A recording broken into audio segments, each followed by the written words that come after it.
Doc Ray, Doc Menor, ito na po yung mga gamit ko.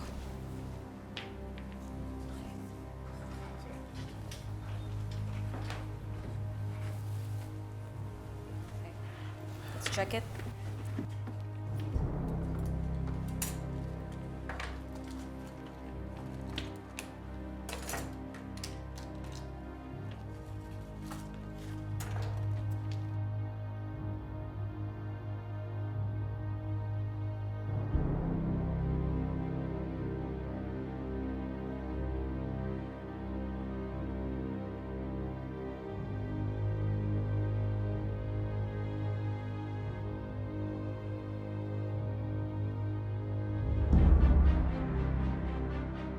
Doktora Tanyag, there is nothing here that will incriminate Doktora Annalyn.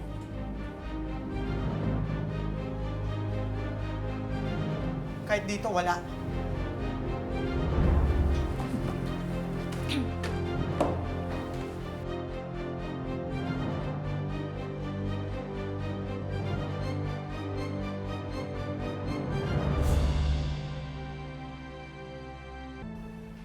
Siguro naman nalino na yung pangalan ko, no, Zoe? Kaya pwede ba tigilan mo na nga ako? Tsaka Zoe, hindi naman magagawa ni Annalyn yun eh. Pero pinagdadasal ko pa rin na sana kung sino man ang may gawa nung kay Carlos, mahuli na siya. Hindi pa tayo tapos. Naniniwala ako na may galit sa kanyang gumawa nun. At isa ka doon, Ninette. Oo, may galit ako kay Carlos. Pero hindi ko magagawang pamatay ng tao. Zoe, maraming may galit kay Carlos. We don't know all these people.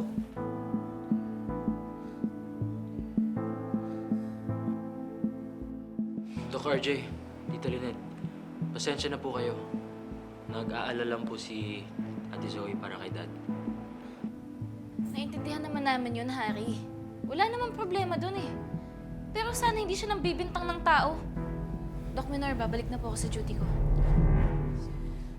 Okay, gagawan ko na to ng report at isasubmit ko sa board.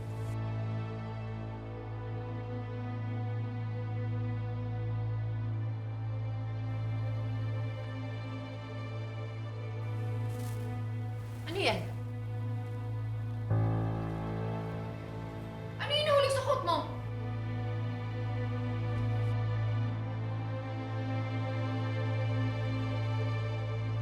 Insulin vial? Ito yung hinahanap namin!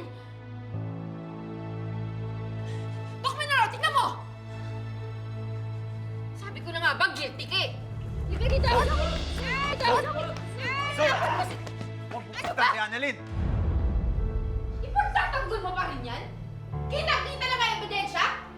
She tried to get my dad! Doc Menor, I need to see this in your report that idedemanda namin siya. Doktora Annalyn Santos is guilty of malpractice and attempted murder!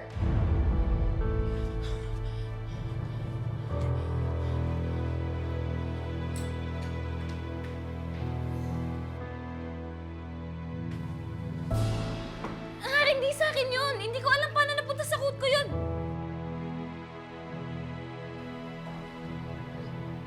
Nay, hindi po sa akin yan! Hindi ko alam paano nangyari yun!